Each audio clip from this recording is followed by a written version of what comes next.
अरविंद केजरीवाल के ही एक साथी रहे हैं उस आंदोलन के दौरान। नाम है योगेंद्र यादव। केजरीवाल के पुराने साथी हैं। योगेंद्र यादव से हमने बातचीत की तो उन्होंने कहा कि शराब नीति गलत थी। अगर भ्रष्टाचार के सबूत मिले तो दोषियों को जरूर सजा मिलनी चाहिए। मेरे साथ भारत जोड़ो अभियान के राष्ट्रीय कन्वीनर योगेंद्र यादव हैं।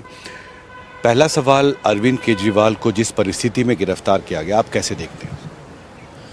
कोई भी व्यक्ति जो लोकतंत्र का हिमायती है, जो इस देश में कानून का राज देखना चाहता है, उसे धक्का लगा होगा। मुझे भी लगा। मैं अरविंद केजरीवाल का समर्थक नहीं हूँ, उनकी पार्टी का सहयोगी नहीं हूँ, और एक्साइज नीति के बारे में मेरी मान्यता है कि गलत नीति है जिसकी जांच होनी चाहिए, और अगर भ्रष्टाचार का सबूत मिले तो जरूर पनिश किया जाना चाहिए। लेकिन ट्रायल के समय, इन्वेस्टिगेशन के समय पकड़ पकड़ के गिरफ्तार करना उप मुख्यमंत्री मनीष सिसोदिया को, संजय सिंह को और अब मुख्यमंत्री अरविंद केजरीवाल को, इसका इन्वेस्टिगेशन से कोई मतलब नहीं है।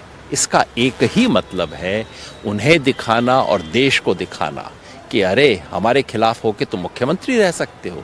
इसके पीछे एक ही नियत है, व्यक्ति को तोड़ना, पार्टी को तोड़ना, सरकार को तोड़ना। और इसलिए जो व्यक्ति मेरे जैसा लोकतंत्र का हामी है, मैं अपना राग, द्वेष, मोहब्बत, इसको लोकतंत्र से मोहब्बत के ऊपर कैसे कर सकता हूँ? असली चुनौती तो वही है। इसलिए हम सब इसका विरोध करते हैं, और जो व्यक्ति इस देश में लोकतंत्र चाहता है उसे इसके खिलाफ खड़ा होना होगा। जी, एक सवाल है कि अरविंद केजरीवाल ने इस्तीफा नहीं दिया है, उनकी गिरफ्तारी हो चुकी है। आम आदमी पार्टी के जो वरिष्ठ मंत्री हैं वो कह रहे हैं कि अरविंद केजरीवाल जेल से सरकार चलाएंगे। कोई प्रेसिडेंस ऐसा है नहीं। आप इस संवैधानिक संकट को कैसे देखते हैं?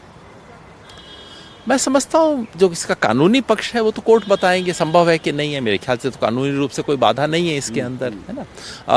और इसका जो नैतिक पक्ष है, नैतिक पक्ष सिर्फ आम आदमी पार्टी पे नहीं है ना, नैतिक पक्ष तो सीबीआई पे भी है, ईडी पे भी है। आपने जो हेमंत सोरेन के साथ किया वही आप अरविंद केजरीवाल के साथ कर रहे हैं। ये समय है आगे देखने का और देश को बचाने का। लोकतंत्र बचेगा, सब बचेंगे, झगड़े भी सुलट जाएंगे, लेकिन लोकतंत्र सर्वोपरि है। एक आखिरी सवाल, आप कैसे देखते हैं अब इस मामले में? आपको लगता है कि अब अरविंद केजरीवाल को एक कानूनी लड़ाई लड़नी होगी, एक लंबी कानूनी लड़ाई? कानूनी तो लड़नी पड़ेगी, और रास्ता क्या है? मगर कानूनी से बड़ी सड़क पे लड़ाई लड़नी होगी, क्योंकि अंततः जो इस सरकार ने किया है वो जनता का अपमान किया है। मूलतः मोदी सरकार कह रही है चाहे तुम जिसको मर्जी चुन लो, राज तो हम चलाएंगे ना, हम तय करेंगे, तुम्हारे चुनने से क्या होता है। इसलिए अब जिन लोगों ने चुना है, दिल्ली की जनता को खड़ा होना पड़ेगा। और मैं तो चाहता हूं कि अन्य विपक्षी दल भी, कांग्रेस के बड़े नेताओं ने कल बड़ा संजीदगी से सही बयान दिया, और मैं चाहता हूं कि तमाम विपक्ष इस सवाल पर एक खड़ा हो। बाकी सब झगड़े बाद में होंगे, लेकिन जब लोकतंत्र बचाने का सवाल होगा, जैसा 1977 में हुआ था, सारा विपक्ष एक साथ खड़ा हुआ था, ठीक उसी तरह से आज सारे विपक्ष को और सारी जनता को खड़ा होना पड़ेगा। कानूनी लड़ाई के साथ साथ सड़क पे लड़ाई लड़नी होगी।